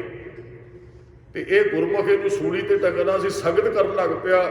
ਇਹਦਾ ਅਸੀਂ ਉਹ ਦੁੱਖ ਘਟਾ ਕੇ ਇੱਕ ਸੂਲ ਚੋਬ ਕੇ ਖਤਮ ਕਰ ਦਿੱਤਾ ਹੈ। ਉਹ ਫਿਰ ਮਨਮੁਖ ਤੌਬਾ ਕਰਦਾ ਹੈ, ਕਹਿੰਦਾ ਮਹਾਰਾਜ ਮੇਰੇ ਤੇ ਵੀ ਕਿਰਪਾ ਕਰੋ। ਉਹਨੇ 2 ਮੋਹਰਾਂ ਗੁਰੂ ਨਾਨਕ ਸਾਹਿਬ ਦੇ ਚਰਨਾਂ ਤੇ ਰੱਖੀਆਂ, ਕਹਿਣ ਲੱਗਾ ਮਹਾਰਾਜ ਇਹ ਮੋਹਰਾਂ ਭੇਟਾ ਕਰਦਾ ਹੈ, ਅੱਜ ਤੂੰ ਬੁਰੇ ਪਾਸੇ ਨਹੀਂ। ਜੇ ਉਹ ਸ਼ਰਾਬੀ ਬੰਦਾ ਗੁਰਮੁਖ ਦੀ ਸੰਗਤ ਨਾ ਕਰਦਾ, ਉਹਦਾ ਕਦੇ ਵੀ ਜੀਵਨ ਨਹੀਂ ਸੀ ਬਦਲਣਾ। ਜੇ ਉਹਨੇ ਸੰਗਤ ਕੀਤੀ ਤੇ ਜੀਵਨ ਬਦਲਿਆ। ਇਸ ਕਰਕੇ ਮਹਾਰਾਜ ਕਹਿੰਦੇ ਮਨਮੁਖਾਂ ਨਾਲ ਨਹੀਂ ਦੋਸਤੀ ਅਸੀਂ ਕਰਨੀ। ਮਨਮੁਖਾਂ ਨਾਲ ਹੀ ਦੋਸਤੀ। ਫਿਰ ਪੁੱਛਦੇ ਆ ਮੈਂ ਸੁਖੀ ਕਿਉਂ ਨਹੀਂ ਹੁੰਦਾ? ਸੁੱਖ ਕਿਵੇਂ ਮਿਲ ਲਗੇ? ਜਦੋਂ ਸੁੱਖ ਮਿਲਣੇ ਉਹਦੇ ਨਾਲ ਤੇ ਤੂੰ ਜੁੜਿਆ ਹੀ ਨਹੀਂ ਹੈ। ਜਿੰਨੇ ਦੇ ਘਰ ਸੁੱਖ ਵਸਿਆ, ਬਾਹਰ ਸੁੱਖ ਪਾਇਆ, ਬਖਸ਼ਿਸ਼ ਕਰਨੀ ਸੀ। ਜਿਨੇ ਆਗੇ ਸੁਖ ਪਾਛੇ, ਸੁਖ ਸਹਿਜਾ ਘਰ ਆਨੰਦ ਹਮਾਰੇ ਵਾਲੀ ਬਖਸ਼ਿਸ਼ ਕਰਨੀ ਸੀ। ਜਿਨੇ ਮਹਾ ਆਨੰਦ ਸਦਾ ਕਰ ਕੀਰਤਨ, ਜਿਨੇ ਲੱਖ ਖੁਸ਼ੀਆਂ ਪਾਤਸ਼ਾਹੀਆਂ, ਜੇ ਸਤਿਗੁਰ ਨਦਰ ਕਰੇ ਵਾਲੀ ਬਖਸ਼ਿਸ਼ ਕਰਨੀ ਸੀ। ਉਧਰ ਤੇ ਤੂੰ ਜੁੜਿਆ ਹੀ ਨਹੀਂ ਜਦੋਂ ਸੁੱਖ ਮਿਲਨੇ। ਉਹ ਬੁਰੇ ਕੰਮ ਕਰਦਾ, ਸੁੱਖ ਭਾਲਦਾ ਹੈ, ਸੁੱਖ ਕਿਵੇਂ ਮਿਲੇਗਾ? ਸੁੱਖ ਤੇ ਗੁਰੂ ਸਾਹਿਬ ਦੀ ਬਖਸ਼ਿਸ਼ ਜਿੱਦਨ ਵਰਤੇਗੀ ਉਦਨ ਮਿਲਣਾ ਹੈ। ਉਦਨ ਤੇ ਕੋਈ ਦੁੱਖ ਵੀ ਆ ਗਿਆ, ਹੱਥ ਜੋੜ ਕੇ ਮਹਾਰਾਜ ਇਹ ਵੀ ਤੇਰੀ ਰਜ਼ਾ ਹੈ, ਤੇਰਾ ਹੁਕਮ ਹੈ, ਸਤਿਗੁਰੂ ਹੋਏ ਦਇਆਲ ਤਾਂ ਦੁੱਖ ਨਾ। ਸੁੱਖ ਵੀ ਤੂੰ ਹੀ ਦੇਣਾ, ਜੇ ਆ ਗਿਆ ਮੈਨੂੰ ਸਭਨਾ ਕਰਨ ਦੀ ਤਾਕਤ ਦੇ। ਇਹ ਦੁੱਖ ਤੇ ਮੈਂ ਫਤਿਹ ਪਾਲਾਂ, ਇਸ ਦੁੱਖ ਨੂੰ ਜਿੱਤ ਲਵਾਂ, ਮੇਰੇ ਤੇ ਕਿਰਪਾ ਕਰ। ਗੁਰਮੁਖ ਸੋ ਕਰ ਦੋਸਤੀ। ਮਹਾਰਾਜ ਕਹਿੰਦੇ ਗੁਰਮੁਖ ਸੋ ਕਰ ਦੋਸਤੀ। ਗੁਰਮੁਖ ਦੇ ਨਾਲ ਦੋਸਤੀ ਕਰ। ਗੁਰਮੁਖੋ ਮੇਰਾ ਖੁਦ ਜੀਵਨ ਸਿੰਘ ਸਾਹਿਬ ਜੀ ਕਰਕੇ ਬਦਲਿਆ। ਉਹ ਮੈਂ ਹਜੇ ਵੀ ਉਹਨਾਂ ਨੂੰ ਕਹਿੰਦਾ ਹੋਣਾ ਜੀ ਮੇਰੇ ਵਾਸਤੇ ਤੁਸੀਂ ਬਹੁਤ ਰੱਬ ਦੀ ਬਰਾਬਰ ਹੋ। ਜਿਨ੍ਹਾਂ ਨੇ ਜੀਵਨ ਬਦਲਿਆ, ਡਾਕਟਰ ਸਾਹਿਬ ਬੈਠੇ ਹੋਰ ਪਾਸੇ ਨੂੰ ਸੀ ਤੇ ਗੁਰੂ ਸਾਹਿਬ ਦੀ ਬਖਸ਼ਿਸ਼ ਵਰਤੀ। ਉਹ ਉਹਨਾਂ ਦੇ ਕਰਕੇ ਗੁਰਮੁਖ ਨਾਲ ਦੋਸਤੀ ਕਰ ਲਈਏ, ਇਹਨਾਂ ਦੇ ਗੁਰਮੁਖ ਉਹ ਜੀਵਨ ਬਦਲ ਕੇ ਰੱਖ ਦਿੰਦਾ ਹੈ। ਤਾਂ ਹੀ ਤੇ ਮਹਾਰਾਜ ਨੇ ਕਿਹਾ ਗੁਰੂ ਦੀ ਸੰਗਤ ਕਰਨੀ ਜ਼ਰੂਰੀ ਹੈ। ਗੁਰੂ ਜੀਵਨ ਬਦਲੇਗਾ, ਗੁਰਮੁਖ ਜੀਵਨ ਬਦਲਦਾ ਹੈ। ਹਾਂ, ਸੰਗ ਉਹਦਾ ਕਰਨਾ ਚਾਹੀਦਾ। ਬਹੁਤੇ ਗੁਰਮੁਖ ਕਈ ਵਾਰੀ ਅੰਮ੍ਰਿਤ ਛਕ ਕੇ ਨਾ ਜਿਹੜੇ ਉਹ ਦੂਸਰਿਆਂ ਬੁਰਿਆਂ ਨਾਲੋਂ ਮਿੱਤਰਤਾ ਨਹੀਂ ਨਾ ਖਤਮ ਕਰਦੇ, ਚੰਗਿਆਂ ਨਾਲ ਨਹੀਂ ਜੋੜਦੇ, ਮਾਫ ਕਰਨੋਂ ਇੱਕ ਦਿਨ ਉਹ ਵੀ ਡਿੱਗ ਜਾਂਦੇ ਆ। ਐਸਾ ਕੋਈ ਤੁਹਾਨੂੰ ਬਹੁਤ ਮਿਲੇਗਾ। ਤੇ ਜਿਹੜੇ ਆਪਣੀ ਸੰਗਤ ਬਦਲ ਜਾਂਦੇ ਨੇ ਉਹ ਫਿਰ ਇੱਕ ਇੱਕ ਪੌੜੀ ਚੜ੍ਹਦੇ ਚੜ੍ਹਦੇ ਰੱਬ ਦੇ ਬੜਾ ਨੇੜੇ ਪਹੁੰਚ ਜਾਂਦੇ ਆ। ਗੁਰਮੁਖ ਦੇ ਨਾਲ ਸਾਨੂੰ ਦੋਸਤੀ ਰੱਖਣੀ ਚਾਹੀਦੀ ਹੈ। ਭਲੇ ਮਨੁੱਖ ਦਾ ਸਾਨੂੰ ਸੰਗ ਕਰਨਾ ਚਾਹੀਦਾ, ਭਲੇ ਦੇ ਕੋਲ ਬੈਠਣਾ ਚਾਹੀਦਾ ਹੈ। ਸਤਿਗੁਰ ਸੋ ਲਾਏ ਚਿਤ, ਗੁਰਮੁਖ ਦੇ ਨਾਲ ਦੋਸਤੀ ਕਰਨੀ ਚਾਹੀਦੀ ਤੇ ਸਤਿਗੁਰੂ ਨਾਲ ਚਿੱਤ ਜੋੜ ਕੇ ਰੱਖਣਾ ਚਾਹੀਦਾ। ਤਿੰਨ ਕੇ ਚਰਨ ਭੁਖਾਲ ਦੇ ਧੂੜ ਘੋਲ ਘੋਲ ਪੀਜੈ, ਜਾਂ ਜੋ ਦੀਸੈ ਗੁਰ ਸਿੱਖੜਾ ਤਿਸ ਨਿਭ ਨਿਭ ਲਾਗੂ ਪਾਏ। ਜੋ ਸਤਿਕਾਰ ਉਹਦਾ ਕਰਨਾ, ਜੁੜਨਾ ਗੁਰੂ ਸਾਹਿਬ ਨਾਲ ਹੈ, ਮਾਫ ਕਰਨਾ ਮਹਾਰਾਜ ਨੇ ਕਿਹਾ ਹੈ। ਤੇ ਕਈ ਆਪਣੇ ਨਾਲ ਫਿਰ ਜੋੜਨਾ ਸ਼ੁਰੂ ਕਰ ਦਿੰਦੇ ਆ। ਮਹਾਰਾਜ ਕਹਿੰਦੇ ਸਤਿਗੁਰ ਸੋ ਲਾਏ ਚਿਤ, ਚਿੱਤ ਗੁਰੂ ਨਾਲ ਹੀ ਜੁੜਨਾ ਚਾਹੀਦਾ। ਦੋਸਤੀ ਗੁਰਮੁਖ ਦੀ ਕਰ, ਸੰਗ ਗੁਰਮੁਖ ਦਾ ਕਰਨਾ ਹੈ। ਇੱਕ ਗੁਰਮੁਖ ਪਿਆਰਾ ਬੜਾ ਗਰੀਬ ਰਹਿੰਦਾ ਹੈ ਤੇ ਉਹ ਸ਼ਾਹੂਕਾਰ ਸੀ, ਉਹ ਮਨਮੁਖ ਮਾਇਆ ਧਾਰੀ ਆ, ਤਾਂ ਅੰਨਾ ਬੋਲਾ ਹੁੰਦਾ ਹੈ ਨਾ। ਉਹ ਮਨਮੁਖ ਨੇ ਕਦੇ ਵੀ ਸੰਗਤ ਨਹੀਂ ਕੀਤੀ। ਉਹ ਕਿਤੇ ਉਹਨੇ ਸਮਾਨ ਲੈ ਕੇ ਜਾਣਾ ਸੀ, ਉਹਦਾ ਗੱਡਾ ਜਿਹੜਾ ਉਹਦਾ ਪਹੀਆ ਟੁੱਟ ਜਾਂਦਾ ਹੈ। ਉਹ ਕਹਿੰਦਾ ਕੋਈ ਦਿਹਾੜੀਦਾਰ ਮਿਲੇ, ਕਿਸੇ ਨੇ ਦੱਸਿਆ ਵੀ ਉਹ ਅੱਧੀ ਰਾਤ ਤੇ ਉਹ ਗੁਰਮੁਖ ਪਿਆਰਾ ਹੀ ਹੈ, ਉਹ ਹੀ ਤੇਰਾ ਕਾਰਜ ਕਰ ਸਕਦਾ ਹੈ। ਤੇ ਉਹ ਸ਼ਾਹੂਕਾਰ ਕਹਿੰਦਾ ਭਾਈ ਸਾਹਿਬ ਜੀ ਅਗਲੇ ਪਿੰਡ ਜਾਣਾ, ਮੇਰਾ ਸਮਾਨ ਪਹੁੰਚਾਓ। ਕਹਿੰਦਾ ਜੀ ਇੱਕ ਮੇਰੀ ਸ਼ਰਤ ਹੈ, ਮਜ਼ਦੂਰੀ ਭਾਵੇਂ ਘੱਟ ਦੇ ਦਿਓ, ਜਾਂ ਤੇ ਗੁਰੂ ਘਰ ਦੀ ਗੱਲ ਸੁਣਨੀ ਪਏਗੀ ਜਾਂ ਤੁਹਾਨੂੰ ਸੁਣਾਉਣੀ ਪਏਗੀ। ਉਹ ਸ਼ਾਹੂਕਾਰ ਮਨਮੁਖ ਸੀ, ਕਹਿੰਦਾ ਜੀ ਮੈਨੂੰ ਗੱਲ ਰੱਬ ਤੇ ਗੁਰੂ ਘਰ ਦੀ ਬਿਲਕੁਲ ਨਹੀਂ ਕਰਨੀ ਆਉਂਦੀ, ਨਾ ਮੈਂ ਕਦੇ ਸੁਣੀ ਹੈ। ਹਾਂ ਤੁਹਾਡੇ ਤੋਂ ਸੁਣਨਾ ਉਹਦੀ ਵੀ ਹੁਣ ਮਜਬੂਰੀ ਹੈ ਵੀ ਸਮਾਨ ਵੀ ਅੱਗੇ ਪਹੁੰਚਾਉਣਾ, ਹੋਰ ਬੰਦਾ ਵੀ ਕੋਈ ਨਹੀਂ ਮਿਲਦਾ। ਉਹ ਗੁਰਮੁਖ ਪਿਆਰੇ ਨੇ ਅੱਧੀ ਰਾਤ ਤੋਂ ਬਾਅਦ ਜਿੰਨਾ ਕੁ ਸਬਰ ਸੀ, ਉਹਨੇ ਗੁਰੂ ਨਾਨਕ ਸਾਹਿਬ ਦੇ ਘਰ ਦੀਆਂ ਗੱਲਾਂ, ਰੱਬ ਦੇ ਘਰ ਦੀਆਂ ਗੱਲਾਂ, ਉਹਨੂੰ ਬੜਾ ਆਨੰਦ ਆਇਆ ਜੀ, ਕਿਉਂਕਿ ਉਹਨੇ ਪਹਿਲਾਂ ਕਦੇ ਨਹੀਂ ਸੁਣਿਆ। ਸੰਗਤ ਹੁਣ ਗੁਰਮੁਖ ਦੀ ਤੇ ਗੁਰਮੁਖ ਤੇ ਭਲਾ ਹੀ ਬੋਲੇਗਾ। ਗੁਰਮੁਖ ਨੇ ਤੇ ਗੁਰੂ ਨਾਨਕ ਸਾਹਿਬ ਦੀ ਗੱਲ ਹੀ ਕਰਨੀ ਹੈ। ਉਹਨੂੰ ਬੜਾ ਆਨੰਦ। ਉਹ ਅਗਲੇ ਦਿਨ ਸਮਾਨ ਵਾਪਸ, ਉਹ ਕਹਿੰਦਾ ਜੀ ਮੇਰੇ ਨਾਲ ਵਾਪਸ ਵੀ। ਤੇ ਜਦੋਂ ਵਿਛੜਨ ਲੱਗੇ ਨਾ, ਉਹ ਸ਼ਾਹੂਕਾਰ ਦੇ ਹੱਥ ਜੁੜ ਕੇ ਕਹਿਣ ਲੱਗੇ ਗੁਰਮੁਖਾ ਤੇਰੀ ਰਸਨਾ ਤੂੰ ਬੜੀਆਂ ਪਿਆਰੀਆਂ ਗੱਲਾਂ ਮੈਨੂੰ ਸੁਣਨ ਨੂੰ ਮਿਲੀਆਂ, ਬੜਾ ਆਨੰਦ, ਮੇਰੀ ਆਤਮਾ ਖੁਸ਼ ਹੋਈ ਵੀ ਤੁਹਾਡੇ ਤੋਂ ਮੈਂ ਕੋਈ ਸੁਣਿਆ ਗੁਰੂ ਘਰ ਬਾਰੇ, ਰੱਬ ਬਾਰੇ ਪਹਿਲਾਂ ਕਦੇ ਵੀ ਨਹੀਂ। ਤੇ ਉਹ ਫਿਰ ਸ਼ਾਹੂਕਾਰ ਕਹਿੰਦਾ ਗੁਰਮੁਖਾ ਕਿਤੇ ਮੇਰੇ ਇਲਾਕੇ 'ਚ ਆਇਆ, ਦਰਸ਼ਨ ਦਈ ਮੈਨੂੰ ਮਿਲੇ। ਉਹ ਕਹਿਣ ਲੱਗਾ ਜੀ ਹੁਣ ਆਪਾਂ ਵਿਛੜ ਜਾਣਾ, ਹੁਣ ਸਰੀਰ ਕਰਕੇ ਆਪਾਂ ਨਹੀਂ ਜੇ ਮਿਲਣਾ ਇੱਕ ਦੂਜੇ ਨੂੰ। ਗੁਰਮੁਖ ਨੂੰ ਸਾਰਾ ਕੁਝ ਪਤਾ ਹੁੰਦਾ ਹੈ। ਉਹ ਕਹਿੰਦਾ ਜੀ ਇਹ ਕੀ ਕਹਿ ਰਹੇ ਹੋ? ਕਹਿੰਦੇ ਜੀ ਮੇਰੇ ਥੋੜੇ, ਉਹ ਗੁਰਮੁਖ ਜਿਹੜਾ ਗਰੀਬ ਬੰਦਾ, ਉਹ ਕਹਿੰਦਾ ਮੇਰੇ ਥੋੜੇ ਦਿਨ ਰਹਿ ਗਏ ਨੇ ਸਰੀਰ ਤਿਆਗਣ ਨੂੰ, ਮੈਂ ਪਹਿਲਾਂ ਚਲੇ ਜਾਣਾ, ਤੁਸੀਂ ਮੇਰੇ ਤੋਂ ਬਾਅਦ ਤੁਸੀਂ ਵੀ ਸਰੀਰ, ਉਹਨਾਂ ਸਰੀਰ ਕਰਕੇ ਆਪਾਂ ਨਹੀਂ ਮਿਲਣਾ। ਉਹ ਸ਼ਾਹੂਕਾਰ ਕਹਿੰਦਾ ਵੀ ਬੜਾ ਗੁਰਮੁਖ ਰੂਹ ਹੈ ਵੀ ਜਿਹਨੂੰ ਪਤਾ ਚਲੇ ਜਾਣਾ। ਥੋੜੇ ਦਿਨ ਹੋ ਗਏ ਗੁਰਮੁਖ ਪੈਰਾ ਚੜ੍ਹਾਈ ਕਰ ਗਿਆ ਜੀ। ਚਲੋ ਜਦੋਂ ਸ਼ਾਹੂਕਾਰ ਦਾ ਸਮਾਂ ਆਇਆ, ਸ਼ਾਹੂਕਾਰ ਵੀ ਚੜ੍ਹਾਈ ਕਰ ਗਿਆ। ਉਹ ਥੋੜੇ ਦਿਨਾਂ ਬਾਅਦ ਤੇ ਉਹ ਜਦੋਂ ਰੱਬ ਦੇ ਘਰ ਗਏ ਤੇ ਉਹ ਸ਼ਾਹੂਕਾਰ ਦਾ ਉਹਨਾਂ ਸਾਰਾ ਜੀਵਨ ਕਹਿੰਦੇ ਜੀ ਕੋਈ ਚੱਜ ਦਾ ਕਰਮ ਨਹੀਂ ਹੈ, ਕੋਈ ਭਲਾ ਨਹੀਂ, ਕੋਈ ਕੁਝ ਨਹੀਂ। ਖੀਰ ਤੇ ਨਿਕਲਿਆ ਜੀ ਗੁਰਮੁਖ ਦੀ ਇਹਨੇ ਥੋੜੀ ਜਿਹੀ ਸੰਗਤ ਕੀਤੀ ਹੈ, ਪਰ ਉਦੋਂ ਜਿੰਨੀ ਕੁ ਸੰਗਤ ਕੀਤੀ ਬਿਲਕੁਲ ਅੰਦਰੋਂ ਜੁੜ ਕੇ ਕੀਤੀ ਹੈ। ਅਸੀਂ ਗੁਰਦੁਆਰੇ ਬੈਠੇ ਨਾ, ਸਾਨੂੰ ਇਹਦੇ ਜੁੜ ਕੇ ਹੀ ਬਹਿਣਾ ਚਾਹੀਦਾ। ਘਰ ਦੇ ਖਿਆਲ ਉਹਨਾਂ ਚਿਰ ਛੱਡ ਦੇਣੇ ਚਾਹੀਦੇ ਹੈ। ਉਹ ਕਹਿੰਦਾ ਜੀ ਉਨੀ ਕਿਸ ਕਹਿੰਦੇ ਵੀ ਫੇਰ ਕਹਿੰਦੇ ਜੀ ਇਹ ਭਲਾ ਕਰਮ ਹੈਗਾ ਤੇ ਇਹਨੂੰ ਪੁੰਨ ਵੀ ਮਿਲਣਾ ਚਾਹੀਦਾ, ਪਾਪੀ ਤੇ ਜੀਵਨ ਦੂਜਾ ਦੇ ਸਾਦਾ ਇਹੋ ਜਿਹਾ। ਕਹਿੰਦੇ ਜੀ ਐ ਧਰਮਰਾਜ ਕਹਿੰਦਾ ਜੀ ਐਂ ਕਰੋ, ਇਹਨੂੰ ਨਾ ਸੱਚਖੰਡ ਦੇ ਦਰਸ਼ਨ ਹੀ ਕਰਵਾ ਦਿਓ ਦਰਵਾਜ਼ੇ ਤੋਂ ਖੜਾ ਕੇ, ਤੇ ਬਾਕੀ ਇਹਨੂੰ ਨਰਕਾਂ 'ਚ ਪਾ ਦਿਓ। ਇੱਕ ਵਿਖਾਓ ਤੇ ਸਹੀ, ਜੇ ਜਪ ਦੋਂਦੇ ਤੇ ਇਹਨੂੰ ਆਹ ਸੱਚਖੰਡ ਪ੍ਰਾਪਤ ਹੋਣਾ ਸੀ। ਉਹ ਲੈ ਗਏ ਜੀ। ਜਮਦੂਤ ਕਹਿੰਦੇ ਜੀ, ਸਾਡੇ ਉਸਤਾਦ ਜੀ ਸਾਨੂੰ ਸੁਣਾਉਂਦੇ ਹੁੰਦੇ ਸਨ ਜਦੋਂ ਅਸੀਂ ਕਥਾ ਸਿੱਖਦੇ, ਕੀਰਤਨ ਸਿੱਖਦੇ ਸਨ, ਉਦੋਂ ਸਾਡੇ ਉਸਤਾਦ ਜੀ ਸਾਨੂੰ ਸੁਣਾਉਂਦੇ ਹੁੰਦੇ ਸਨ। ਕਹਿੰਦੇ ਜੀ ਉਹ ਗੁਰਮੁਖ ਪਿਆਰਾ ਤਾਂ ਪਹਿਲਾਂ ਹੀ ਅੰਦਰ ਬੈਠੇ ਸੱਚਖੰਡ 'ਚ, ਇਹਨੂੰ ਸ਼ਾਹੂਕਾਰ ਨੂੰ ਲਗਾਏ ਤੇ ਝਾਤ ਮਾਰ ਕੇ ਨੇ ਅੱਗੇ ਵੇਖੀ, ਬੜਾ ਆਨੰਦ ਹੈ। ਉਹੀ ਗੁਰਮੁਖ ਪਿਆਰਾ ਜਿਹੜਾ ਉਹ ਸੱਚਖੰਡ ਦੇ ਦਰਵਾਜ਼ੇ 'ਤੇ ਖੜਾ, ਉਹਦੀ ਸੇਵਾ ਲੱਗੀ ਹੋਈ ਹੈ ਵੀ ਭਾਈ ਤੂੰ ਇੱਥੇ ਸੇਵਾ ਨਿਭਾਉਣੀ ਹੈ। ਉਹ ਸ਼ਾਹੂਕਾਰ ਨੂੰ ਵੇਖ ਕੇ ਉਹ ਆਵਾਜ਼ ਮਾਰਦਾ, ਕਹਿੰਦਾ ਸ਼ਾਹੂਕਾਰ ਜੀ ਆ ਜਾਓ ਅੱਗੇ। ਉਹ ਕਹਿੰਦਾ ਨਹੀਂ, ਦਰਸ਼ਨ ਕਰਨ ਦੀ ਆਗਿਆ ਦਿੱਤੀ, ਅੱਗੇ ਕਿੰਨੇ ਜਾਣ ਦੇਣਾ ਹੈ। ਉਹ ਜਮਦੂਤਾਂ ਨੂੰ ਉਹਨੇ ਕਿਹਾ, ਕਹਿੰਦੇ ਤੁਸੀਂ ਪਿੱਛੇ ਹੋ ਜਾਓ, ਇਹਨੂੰ ਮਿਲ ਲੈਣ ਦਿਓ 2 ਘੰਟਿਆਂ। ਉਹ ਕਹਿੰਦੇ ਜੀ ਹੁਣ ਗੁਰਮੁਖ ਸੀ, ਹੁਕਮ ਚੱਲਦਾ ਸੀ, ਉਦੋਂ ਪਿੱਛੇ ਹਟ ਕੇ ਅੱਗੇ ਆ ਗਿਆ। ਉਹ ਕਹਿੰਦਾ ਜੀ ਜੇ ਕਿਤੇ ਸਾਰੀ ਜ਼ਿੰਦਗੀ ਮੈਂ ਤੁਹਾਡਾ ਸੰਗ ਕੀਤਾ ਹੁੰਦਾ ਜਾਂ ਇੰਨੇ ਆਨੰਦ 'ਚ ਮੈਂ ਵੀ ਪ੍ਰਵੇਸ਼ ਕਰਦਾ, ਹੁਣ ਤੇ ਨਰਕਾਂ 'ਚ ਪੈਣਾ। ਉਹ ਕਹਿੰਦਾ ਜੀ ਛੇਤੀ, ਕਹਿੰਦੇ ਸਨ ਬਾਹਰ ਜਲਦੀ ਆ ਜਾਓ। ਬਸ ਤੁਹਾਨੂੰ ਮਿਲ ਲਿਆ, ਦਰਸ਼ਨ ਹੋ ਗਏ ਜੀ, ਹੁਣ ਮੈਂ ਚੱਲਿਆ। ਉਹ ਗੁਰਮੁਖ ਨੇ ਬਾਂਹ ਫੜਦੇ ਕਹਿਣ ਲੱਗਾ, ਜਿਹੜੇ ਬਾਹਰ ਖੜੇ ਉਹਨਾਂ ਕੋਲ ਤਾਕਤ ਨਹੀਂ, ਅੰਦਰ ਪੈਰ ਪਾ ਸਕਣ, ਬੈਠ ਜਾ, ਹੁਣ ਤੇਰਾ ਸਾਰਾ ਹੀ ਜੀਵਨ ਪ੍ਰਵਾਨ ਹੋ ਗਿਆ। ਗੁਰਮੁਖ ਜਨਮ ਸਵਾਰ ਦਰਗਹਿ, ਸੱਚੀ ਦਰਗਾਹ ਜਾਏ ਸੱਚਾ ਪਿੰਡ। ਕਹਿਣ ਲੱਗਾ ਉਹ ਬਾਹਰ ਜਿਹੜੇ ਖੜੇ ਨੇ ਉਹਨਾਂ ਕੋਲ ਇੱਥੋਂ ਤੱਕ ਪਹੁੰਚਣ ਦੀ ਤਾਕਤ ਨਹੀਂ, ਤੇ ਗੁਰਮੁਖ ਨੇ ਤਰਸ ਖਾ ਕੇ ਉਹਨੂੰ ਆਪਣੇ ਕੋਲ ਬਿਠਾਇਆ। ਕਹਿਣ ਲੱਗਾ ਹੁਣ ਇੱਥੇ ਕਿਸੇ ਨੇ ਨਹੀਂ ਆਉਣਾ, ਭਾਵ ਕਿ ਖੀਰਲੇ ਸਮੇਂ ਉਹਦਾ 2-4 ਘੜੀਆਂ ਜਪਿਆ ਹੋਇਆ ਉਹਨੂੰ ਸੱਚਖੰਡ 'ਚ ਪ੍ਰਵਾਨ, ਕਿਉਂਕਿ ਸੰਗਤ ਗੁਰਮੁਖ ਦੀ ਹੋ ਗਈ। ਕੋਈ ਨਾ ਅੰਤਮ ਅਰਦਾਸ ਤੇ ਅਸੀਂ ਜਾਂਦੇ ਹਾਂ, ਕੀਰਤਨ ਹੁੰਦਾ ਹੈ, ਕਥਾ ਹੁੰਦੀ, ਸ਼ਬਦ ਪੜਿਆ ਜਾਂਦਾ, ਸੰਬਤ ਸਾਹਾ ਲਿਖਿਆ ਮਿਲ ਕਰ ਪਾਵੋ ਤੇਲ, ਦੇਹੋ ਸੱਜਣ ਅਸੀਸੜੀਆਂ ਜੋ ਹੋਵੇ ਸਾਹਿਬ ਸਿਓ। ਇਹਦਾ ਮਤਲਬ ਕੀ ਹੈ? ਇੱਕ ਤੇ ਗੁਰੂ ਸਾਹਿਬ ਦੀ ਉੱਥੇ ਗਵਾਹੀ ਪੈਂਦੀ ਹੈ, ਦੂਸਰੀ ਸੰਗਤੀ ਰੂਪ ਵਿੱਚ ਸਾਰੇ ਖੜੇ ਹੁੰਦੇ ਆ। ਮਹਾਰਾਜ ਇਹਨੂੰ ਬਖਸ਼ ਦਿਓ, ਇਹਨੂੰ ਬਖਸ਼ ਦਿਓ, ਬਖਸ਼ ਦਿਓ। ਉਹ ਗੁਰਮੁਖੀ ਤੇ ਬਖਸ਼ਾਉਣਾ ਚਾਹੁੰਦੇ ਨੇ ਉਹਨੂੰ, ਰੂਹ ਜਿਹੜੀ ਚਲੀ ਗਈ ਹੈ। ਜੀਵਨ ਉਹਦਾ ਚੰਗਾ ਨਹੀਂ ਸੀ ਜਿਹਦੀ ਮੌਤ ਹੋ ਗਈ ਹੈ, ਪਰ ਅਰਦਾਸ ਕਰਨ ਦਾ ਮਤਲਬ ਹੀ ਇਹ ਹੈ, ਗੁਰੂ ਸਾਹਿਬ ਜੀ ਬਖਸ਼ੋ ਇਹਨੂੰ। ਗ੍ਰੰਥੀ ਸਿੰਘ ਵੀ ਇਹ ਗੱਲ ਕਹਿੰਦਾ, ਸੰਗਤ ਵੀ ਇਹ ਗੱਲ ਕਹਿੰਦੀ ਹੈ। ਮੰਨ ਲਓ ਮੇਰੇ ਪੱਲੇ ਕੁਝ ਨਹੀਂ, ਮੇਰੇ ਕੋਲ ਕੁਝ ਵੀ ਨਹੀਂ ਹੈ, ਆਪ ਜੀ 500 ਸਰੀਰ ਬੈਠੇ ਹੋ, 10-10 ਰੁਪਏ ਮਦਦ ਕਰੋ, ਕਿਸੇ ਦੀ 5000 ਰੁਪਏ ਦੀ ਮਦਦ ਹੋ ਸਕਦੀ ਹੈ। ਤੇ ਉੱਥੇ ਬੈਠ ਕੇ ਅੰਤਮ ਅਰਦਾਸ 'ਚ ਕੀਰਤਨ ਕੀਤਾ ਜਾਂਦਾ ਹੈ, ਕਥਾ ਕੀਤੀ ਜਾਂਦੀ ਹੈ, ਜਪਿਆ ਜਾਂਦਾ ਹੈ। ਕਾਰਨ ਇਹ ਵੀ ਇਹ ਤੇ ਗਿਆ ਹੈ ਕੰਗਾਲ ਸੰਸਾਰ ਤੋਂ ਜਿਹਦੀ ਮੌਤ ਹੋਈ ਹੈ। ਚਲੋ ਆਪਾਂ ਥੋੜਾ ਆਪਣਾ ਸਿਮਰਨੇ ਦੀ ਝੋਲੀ 'ਚ ਪਾਈਏ, ਉਹ ਸਿਮਰਨੇ ਨੂੰ ਰੱਬ ਦੇ ਘਰ ਪ੍ਰਵਾਨ ਕਰਾ ਦਿਓ। ਗੁਰਮੁਖਾਂ ਦੀ ਸੰਗਤ ਹੀ ਤੇ ਰੱਬ ਦੇ ਘਰ ਉਹਨੂੰ ਪ੍ਰਵਾਨ ਕਰਾਉਣ ਵਾਸਤੇ ਬੈਠੀ ਹੈ। ਅੰਤਮ ਅਰਦਾਸ ਦਾ ਮਤਲਬ ਇਹ ਹੈ, ਇਹ ਬਖਸ਼ਿਆ ਜਾਏ।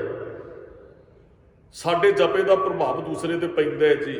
ਤੁਸੀਂ ਆਪ ਪੂਰਨਤਾ ਤੇ ਜੁੜ ਜਾਓ, ਤੁਹਾਡੇ ਪਰਿਵਾਰ ਤੇ ਜ਼ਰੂਰ ਤੁਹਾਡਾ ਪ੍ਰਭਾਵ ਪਾਏਗਾ, ਕਿਉਂਕਿ ਸੰਗਤ ਹੁੰਦੀ ਹੈ ਨਾ, ਆਪਾਂ ਪਰਿਵਾਰ 'ਚ ਹੀ ਰਹਿਣਾ ਹੁੰਦਾ ਹੈ। ਸੰਗਤ ਹੁੰਦੀ, ਜੋ ਤੁਸੀਂ ਵਾਹਿਗੁਰੂ ਵਾਹਿਗੁਰੂ ਬੋਲੋਗੇ, ਅਗਲਾ ਬੋਲੇ ਚ ਨਾ ਬੋਲੇ, ਤੁਹਾਡੇ ਵਾਹਿਗੁਰੂ ਦਾ ਅਸਰ ਅਗਲੇ ਦੇ ਹਿਰਦੇ ਤੇ ਜ਼ਰੂਰ ਹੋਏਗਾ। ਇੱਕ ਨਾ ਇੱਕ ਦਿਨ ਜਪਦਿਆਂ ਮੰਨ ਲਓ ਵੀ ਕਿਸੇ ਸੱਸ ਮਾਂ ਨੇ ਬਹੁਤ ਰੱਬ ਨੂੰ ਜਪਿਆ, ਬਾਣੀ ਪੜ੍ਹੀ, ਵਾਹਿਗੁਰੂ ਵਾਹਿਗੁਰੂ ਵਾਹਿਗੁਰੂ, ਸੱਸ ਮਾਂ ਤੁਰ ਗਈ ਵਾਹਿਗੁਰੂ ਵਾਹਿਗੁਰੂ ਕਰਦੀ, ਨਹੁੰ ਨੇ ਨਹੀਂ ਸੀ ਜਪਿਆ, ਪਰ ਜਦੋਂ ਉਸ ਉਮਰ ਤੇ ਨਹੁੰ ਵੀ ਗਈ, ਫਿਰ ਇੱਕ ਦਿਨ ਸੱਸ ਬਣੀ, ਫਿਰ ਉਹਨੇ ਵੀ ਜਪਣਾ, ਕਿਉਂਕਿ ਉਹਨੇ ਵੇਖਿਆ ਸੀ ਮੇਰੀ ਸੱਸ ਬਹੁਤ ਜਪਦੀ ਸੀ, ਮੈਨੂੰ ਵੀ ਜਪਣਾ ਚਾਹੀਦਾ। ਭਾਵੇਂ ਉਹ ਸਰੀਰ ਕਰਕੇ ਨਹੀਂ, ਉਹਦਾ ਜਪਿਆ ਹੋਇਆ ਉਹਦੇ ਜਾਣ ਤੋਂ ਬਾਅਦ ਵੀ ਘਰ ਦੇ ਵਿੱਚ ਅਸਰ ਪਾਉਂਦਾ ਰੱਖਦਾ ਹੈ। ਉਹਨੇ ਫਿਰ ਸੋਚਿਆ ਨਾ ਮੈਨੂੰ ਵੀ ਜਪਣਾ ਚਾਹੀਦਾ, ਮੇਰੀ ਮਾਂ ਜਪਦੀ ਸੀ, ਉਹ ਸਿਆਣੀ ਸੀ, ਉਹ ਜਪਦੀ ਸੀ, ਹੁਣ ਮੈਨੂੰ ਵੀ ਜਪਣਾ ਚਾਹੀਦਾ। ਪਰਿਵਾਰ ਤੇ ਅਸਰ ਜ਼ਰੂਰ ਪੈਂਦਾ। ਮਹਾਰਾਜ ਦੇ ਕਹਿੰਦੇ ਇੱਕ ਜੁੜ ਜੇ 21 ਕੁੱਲਾ ਉਤਾਰ ਦਿੰਦਾ ਹੈ, ਪ੍ਰਹਿਲਾਦ ਜਨ ਕੇ 21 ਕੁੱਲ ਉਧਾਰੇ।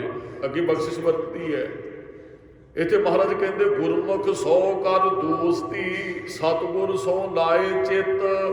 ਗੁਰਮੁਖ ਨਾਲ ਅਸੀਂ ਦੋਸਤੀ ਪਾਉਣੀ, ਭਲੇ ਪੁਰਖ ਨਾਲ, ਤੇ ਚਿੱਤ ਜਿਹੜਾ ਅਸੀਂ ਗੁਰੂ ਸਾਹਿਬ ਨਾਲ ਜੋੜ ਕੇ ਰੱਖਣਾ ਹੈ ਜੀ। ਜਬਨ ਮਰਨ ਕਾ ਮੂਲ ਕਟਿਐ। ਮਹਾਰਾਜ ਕਹਿੰਦੇ ਜਨਮ ਮਰਨ ਦਾ ਫਿਰ ਮੂਲ ਕੱਟਿਆ ਜਾਂਦਾ ਹੈ। ਮੂਲ ਸਾਡਾ ਕੀ ਹੈ? ਰੱਬ। ਜਦੋਂ ਜੜ ਨਾਲ ਹੀ ਅਸੀਂ ਜੁੜ ਗਏ ਤੇ ਫਿਰ ਜੰਮਣ ਮਰਨ ਦਾ ਗੇੜ ਕੱਟ ਦਿੱਤਾ ਜਾਂਦਾ ਹੈ। ਵਾਹਿਗੁਰੂ ਬਖਸ਼ਿਸ਼ ਵਰਤਾਉਂਦਾ ਹੈ। ਜੰਮਣ ਮਰਨ ਦੇ ਗੇੜ ਤੋਂ ਉਹ ਸਾਨੂੰ ਆਜ਼ਾਦ ਕਰ ਦਿੰਦਾ ਹੈ। ਤਾਂ ਸੁਖ ਹੋਵੇ ਮਿੱਤ। ਮਹਾਰਾਜ ਕਹਿੰਦੇ ਮਿੱਤਰਾ ਜੀਵਨ 'ਚ ਸੁਖ ਤਾਂ ਰਹੇਗਾ ਆਉਣ ਵਾਲੇ 'ਚ ਜੇ ਜਨਮ ਮਰਨ ਦਾ ਗੇੜ ਕੱਟੇਗਾ। ਸਭ ਤੋਂ ਵੱਡਾ ਦੁੱਖ ਜਨਮ ਮਰਨ ਦਾ ਦੁੱਖ ਹੈ ਜੀ।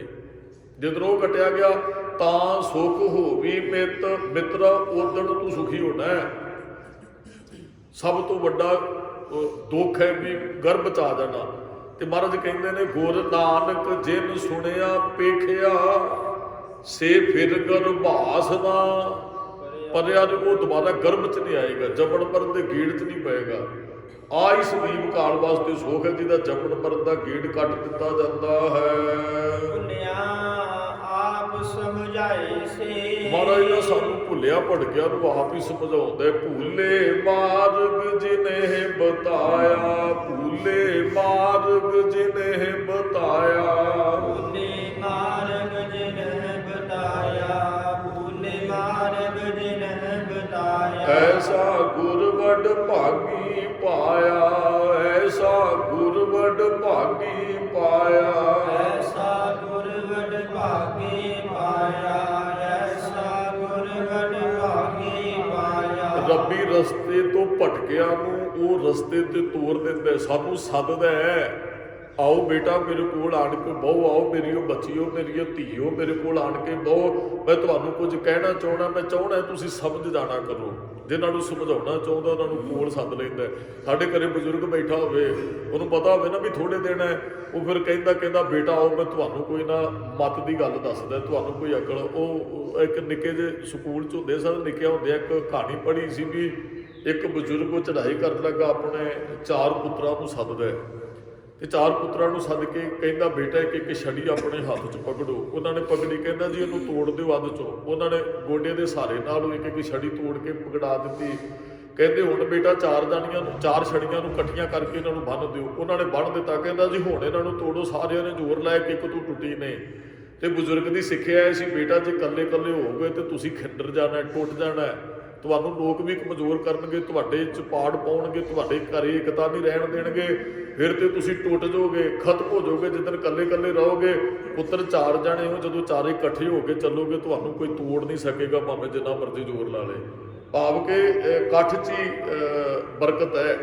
ਇਹ ਬਜ਼ੁਰਗ ਬਸ ਆਹੀ ਤੇ ਗੁਰੂ ਸਾਨੂੰ ਗੱਲ ਸਮਝਾਉਂਦਾ ਰੋਜ਼ ਸੱਦ ਕੇ, ਪੁੱਤਰ ਐ ਚੱਲੋਗੇ ਤੇ ਤੁਹਾਡਾ ਕਾਰਜ ਸਫਲ ਹੋਣਾ। ਐ ਜੰਮਣ ਮਰਨ ਦਾ ਗੇੜ ਕੱਟਿਆ ਜਾਣਾ। ਭੁੱਲਿਆ ਆਪ ਸਮਝਾਏ ਸੀ, ਸਾਨੂੰ ਭੁੱਲਿਆ ਨੂੰ ਆਪੇ ਗੁਰੂ ਸਮਝਾ ਦਿੰਦਾ ਹੈ ਜੀ। ਜਾ ਕਉ ਨਦਰ ਕਰੇ ਹਾਂ ਸਮਝਾਉਂਦਾ ਉਹਨੂੰ ਜਿਹਦੇ ਤੇ ਉਹ ਮਿਹਰ ਭਰੀ ਨਜ਼ਰ ਕਰ ਦਿੰਦਾ ਹੈ। ਨਾਨਕ ਨਦਰੀ ਬਾਹਰੇ ਹਾਂ ਜਿਹੜੇ ਉਹਦੀ ਨਜ਼ਰ ਤੋਂ ਬਾਹਰ ਰਹਿ ਜਾਂਦੇ ਹੈ, ਜਿਹੜੇ ਜਪਦੇ ਨਹੀਂ, ਜਿਹੜੇ ਸਿਮਰਦੇ ਨਹੀਂ, ਜਿਹੜੇ ਬਾਣੀ ਨਹੀਂ ਪੜ੍ਹਦੇ ਹਨ। ਕਰਨ ਪਨਾਹ ਕਰੇ ਸਿੱਧੇ ਦਾਸ ਕਰਨ ਪਲਾਹ ਦੇ ਕਰਦੇ ਫਿਰ ਕੀਰ ਨਹੀਂ ਪਾਉਂਦੇ ਰਹਿੰਦੇ ਆ ਜੀ। ਉਹ ਦੁਖੀ ਫਿਰ ਵੈਣ ਹੀ ਪਾਉਂਦੇ ਰਹਿੰਦੇ ਆ। ਜਿਹੜੇ ਗੁਰੂ ਨਾਨਕ ਸਾਹਿਬ ਦੀ ਨਜ਼ਰ ਤੋਂ ਬਾਹਰ ਹੋ ਗਏ। ਨਜ਼ਰ ਉਹ ਪੱਠੀ ਜੇ ਕਰੈ ਸੁਲਤਾਨਾ ਘਾਹੂ ਕਰਾਏ ਦਾ ਦਰ ਮੰਗਣ ਭੇਖਣਾ। ਤੇ ਦੂਸਰੇ ਪਾਸੇ ਮਹਾਰਾਜ ਕਹਿੰਦੇ ਨਾਨਕ ਨਦਰੀ ਨਦਰ ਨਿਹਾਲ। ਉਹ ਨਿਹਾਲ ਹੋ ਜਾਂਦੇ, ਗੁਰੂ ਸਾਹਿਬ ਦੀ ਨਜ਼ਰ 'ਚ ਪ੍ਰਵਾਨ ਹੋ ਜਾਂਦੇ ਆ। ਜਿਹੜੇ ਨਜ਼ਰ ਤੋਂ ਬਾਹਰ ਨੇ ਭਾਈ ਫਿਰ ਉਹ ਸਾਰੀ ਜ਼ਿੰਦਗੀ ਕੀਰ ਨਹੀਂ ਪਾਉਂਦੇ ਰਹਿੰਦੇ, ਪਿੱਟਦੇ ਹੀ ਰਹਿੰਦੇ ਆ। ਆਹ ਦੁੱਖ ਅੱਗੇ ਦੁੱਖਾਂ ਦਾ ਪਹਾੜ ਟੁੱਟਿਆ ਸੀ, ਆਹ ਇੱਕ ਹੋਰ ਪਹਾੜ ਟੁੱਟ ਗਿਆ, ਇੱਕ ਹੋਰ ਟੁੱਟ ਗਿਆ। ਇਸ ਤਰ੍ਹਾਂ ਕਰਦੇ ਇੱਕ ਦਿਨ ਸੰਸਾਰ ਤੋਂ ਤੁਰ ਜਾਂਦੇ ਆ। ਆਨੰਦ ਖੁਸ਼ੀ ਖੇੜਾ ਬਖਸ਼ਿਸ਼ਾਂ ਤੇ ਗੁਰੂ ਚਰਨਾਂ ਨਾਲ ਜੁੜੇ ਪ੍ਰਾਪਤ ਹੁੰਦੀਆਂ। ਗੁਰਮੁਖੋ ਇੰਨੀਆਂ ਕੁ ਬੇਨਤੀਆਂ